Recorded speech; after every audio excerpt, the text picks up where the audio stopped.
Welcome to Inside the Huddle, brought to you by Romo Athletics and powered by the Rolla Athletic Booster Club.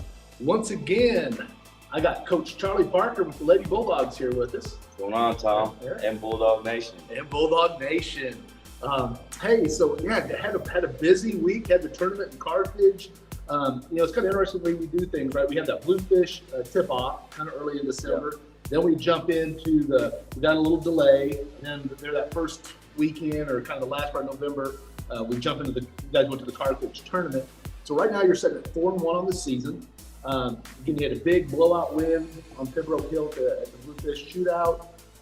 You took off down in Carthage. You had a lake at East, and then you had the south side, and they're out of Fort Smith, Arkansas. Fort Smith, Arkansas, and then go to the championship game, and then get tough time with hitting some shots and everything, I know, and then El Dorado Springs, which is a really good team, small school team, and then lost there in the championship.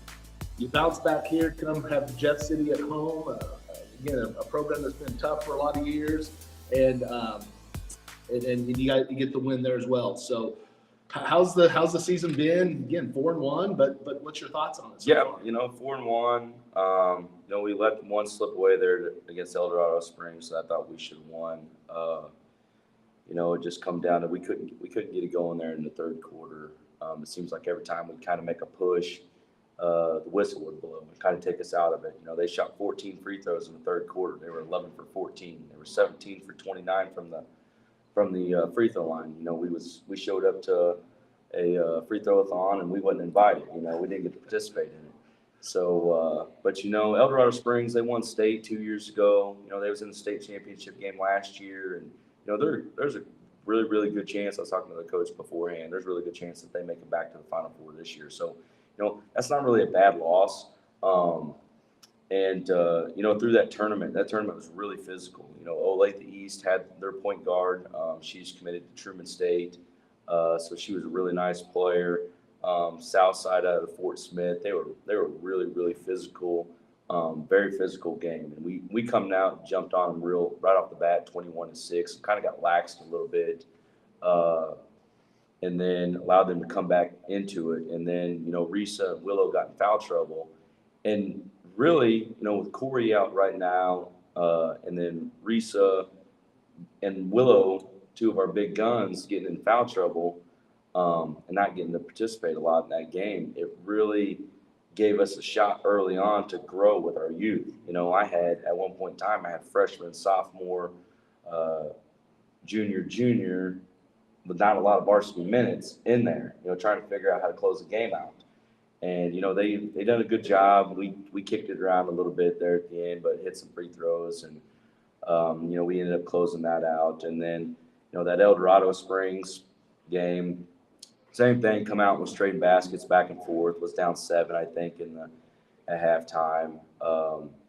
And then come out in the third quarter. And we actually got down 16 and came back. Our defensive intensity finally kicked in. We started turning them over and getting some transition buckets. And then had it tied up 42-42 with 2 minutes to go and had 4 or 5 possessions, both of us and El Dorado, to kind of take a step forward there. And we neither one of us could do it. And then with a minute to go, they got loose a little bit, kicked it out to a corner girl that hadn't scored the whole game. She hits corner 3. That's a story of a lot of my career right there. We come down, had a crucial turnover right there, and just youthfulness again, but it's good to have those games early on because it's going to make us that much better later on in the season. Those girls figuring it out now. And, a lot of times in the season, we've been stressing so much of trying to get everything implemented, our offense and defense. We haven't really had a chance to work on scenarios, up 1, down 1 with a minute to go, or, if you go into overtime, tied game, what are we trying to do? And, we haven't really had a chance to work on that going into those games, but that's something coming out of that tournament that now we know we need to focus on and, try to close out games and what we need to do in different scenarios. But tip my hat to our girls in that. We battled some tough teams and took that Eldo loss, and we'll learn from it.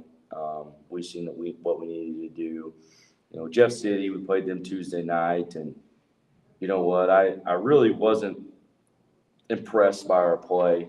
It was very, very sloppy, both ends of the ball. And the girls know it too. We sat in yesterday at film session and we broke down the entire film. Like the girls broke down what they done wrong, what they could have done better, and great learning experience for them, and to come together and try to figure out what's going to make us better because they seen it too. After the game, I thought the score should have been a little bit more on the spread out than it was. But I tip my hat to Coach Foster, at Jeff City because she didn't have the most skilled players, but she got the most out of her kids. And I told her after the game, I said, your kids played extremely hard and extremely physical, and they done what they needed to do to compete. Um, we just have to clean it up on our end. And we hadn't shot the ball very well yet either this year. I think that a couple games we were 3, 4 for 18, 19 from three, and that's not going to happen all season with the shooters I have. It's right now it's trying to get their game legs going, and our timing's off just a little bit, shooting the ball a little too quick in possessions than I would like. Although I want to shoot it quick, but it's a little too quick off of one pass and letting it go. And a lot of things that we're adjusting to, but I think that it's just going to make us better down the road. Yeah, I mean that's the thing. You have some veterans coming back again. Not having Corey out there it's a big impact for how the game flows. But you got that younger crew coming up. But again, those are all people that are having to connect with each other. Yeah. And yeah, that's part of the challenges. Now's the time to do it. Yep. Right? To prep you for the end of the season. So far, then, based on what you've seen, 5 games in, what do you think the strengths are of your team so far? What have they demonstrated? We right now we're sharing the ball really well, distributing it. We had some coaches in yesterday for a signing, and they like, Coach, man, I'm following your scores, and your scoring is just so spread out. And that's one thing that I admire right now with our team is, we don't have nobody. We had kids that can fill the stat sheet up, and we have kids that can easily drop 30, 25, 30. But when you get that 15, 14, 12, 9, 7, that's tough to guard. And, and we've had a different leading scorer 4 times now, I think. And, that's what I like to see as a coach. And we've had girls with 6 assists, 5 assists. We're really sharing the basketball. And we need to keep doing that to be successful because you can come in and shut one kid down, but when you've got a whole slew of them that you got to concentrate in on, and any of those girls can have a big night, that's tough. We had a night there where we started off the season where Kayla led us in scoring. She had 22. Then the next night we played, Willow had 18, led us in scoring. Then, the next night we had Kayla and Mariah Watkins right there. Then the next night, Risa had 20. And so and another girl had 14, 13. So it's just been evenly distributed throughout our lineup. And, that's what I want to see as a coach. Well, especially with the team structure that you have. Again, you don't have a dominant big, right? You're essentially running 5 guards. I mean, any way you look at it, guards, forwards, there. You don't have a true post player that you're typically going with, and so you need to have that ball movement, and you need to have, especially with the shooters you have. And so, yeah, I think that works out really well. Yeah, it's worked out well. I mean, we've had 2 occasions already this season where our opponents tried to dork off of Brooke Bleckman. They tried to fill the paint and just sag off of her from the outside. And I looked to the bench and seen a shooter sitting there, a girl that can shoot it from a high percentage. And I was like, all right, let's fix this. And, the last year, I played 6 girls, and now I have that depth now and girls that are really stepping up to the occasion during various times that, I can reach out to when things aren't going or whether they switch defenses on us or whatever, and we can adjust as they adjust. And that's not something I've had in the past 1 or 2 years, but, we got that depth this season that we can do that.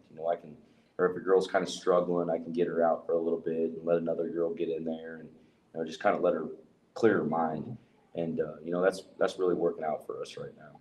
So again, we talked about having a new team kind of coming together, gelling in again. You have a freshman and a sophomore in there playing a lot of minutes that are both new to the program. So what are some of the things you want to Henry, focus to the on? main office, please. Kaya, Henry, please come. That's one thing you love about being at school. Yep. I almost thought that I was tardy That's for right. a second. That'll happen again here in a minute, so be prepared. Those two girls right there, I said it early in the year, Riley Dodson doesn't play as a freshman. She kind of plays more of a veteran presence. And she come in the other night against Jeff City, and, that fourth quarter, she had 3 threes in the fourth quarter, when they were trying to sag off of us. And I put her in there, and, she's stepped right up to the occasion and helped close the game out. Mariah Watkins, 2 games in our tournament down there at Carthage. She had 13 and 13 and hit some big free throws down the stretch and, made 2 or 3 threes in each game and shot the ball really well. Both those girls right now, their 3-point percentage is over 50%. And at the varsity level, being a freshman and sophomore, that's pretty good. And, and a lot of the girls, what I like about it is a lot of our Bailey Ray Morris, please come to.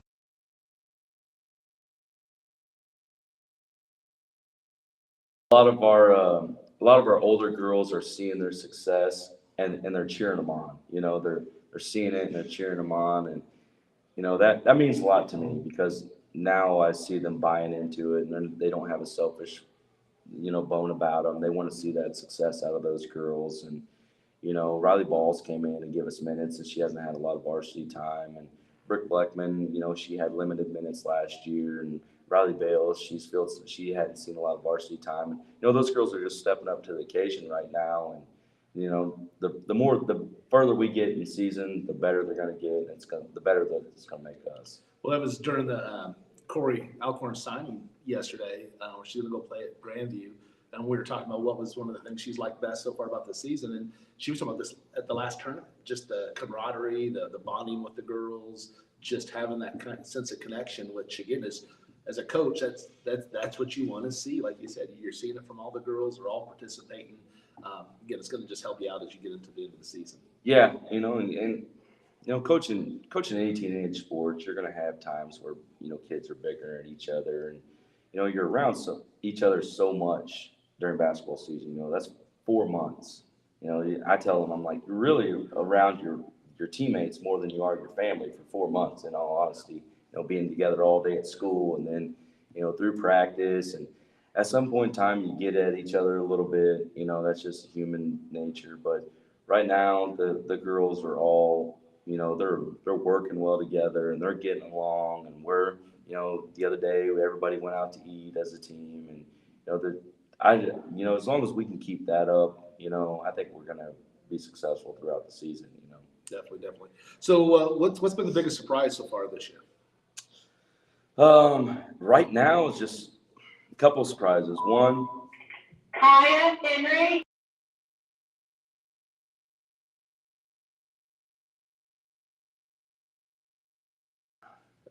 all right. Immediately. Yep. One is our biggest surprise to me is right now just our shooting percentage is lower than I could have imagined coming into it.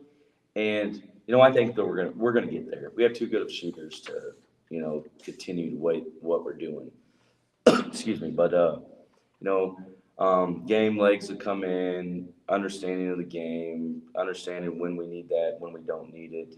That it's going to make us better. Shot selection, it's gonna come. Right now that surprised me because I figured we'd be shooting it a little bit better, but it's going to come in just a matter of time. And I keep telling them that every day.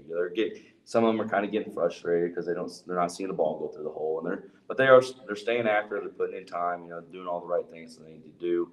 It's going to come. And then the next, our young kids. Our young kids, I knew that they had it in them to be able to produce and do what they're doing. I just thought it might take a few games. They're jumping in there and they're doing what they need to do and buying into it. And it's fun with them right now. Yeah, that makes it a lot of fun. So going forward, again, you're off for a week. So it's like next Saturday, the 16th, I believe you head down to Waynesville, take on St. Elizabeth in the shootout down there, Route 66 shootout. Yeah, we used to take on a team out of which we have this big layover because we had those teams drop us just a few weeks ago, a month ago. But St. Elizabeth, they're a Class 1 team. Their history of being good. I kind of wanted to play a team at a higher caliber as far as class, big school, but everybody's full, and we kind of got our hands tied right there of what we could and couldn't do, and I didn't want my seniors to lose a game out of their career. So, I picked up St. Elizabeth call and said, hey, we'll play you down there, and I'd rather play somebody than not play anybody at all. Especially if I wouldn't have picked them up, we wouldn't have played again until the 19th. So we'd had almost 20 days off. And I definitely don't want that, especially with California coming in because they're pretty good this year. So we got St. Elizabeth and the Route 66 shootout at 11 a.m. Next Saturday, and then we have a good California team coming in, and then our holiday tournament. It's about as good as it's ever been. We got some good teams coming in for that. Yeah, looking forward to that, definitely. So it's the 27th, 28th, 29th, boys and girls tournament. We'll have a time, we'll get Coach Miller on here, and we'll have sit down with both you guys to go over the tournament stuff. So that's going to be a lot of fun when we do that. All right, so let's wrap up here. So we got Coach Miller's coming on at around 5 o'clock, so he'll be on. We'll talk about some of the Bulldog boys side. They've been rolling. Yeah, same thing, set at 4-1, so it's a lot of fun there. Yeah. And then we'll come back sometime before the holiday tournament, maybe before the holiday, maybe after the holiday. We'll get that worked out, and we'll do a preview of the holiday tournament. Anything else that who has the best playlist on the team? Who's in charge of the playlist, like on the bus rides and stuff like that? So, or is it all individual the now? seniors, Willow's got our pregame. She's got a playlist. Coach Allen's got a playlist. So they, I think it's Willow. Willow, she's got it. She's got the playlist, right? But is it the playlist you would May I have your attention, please?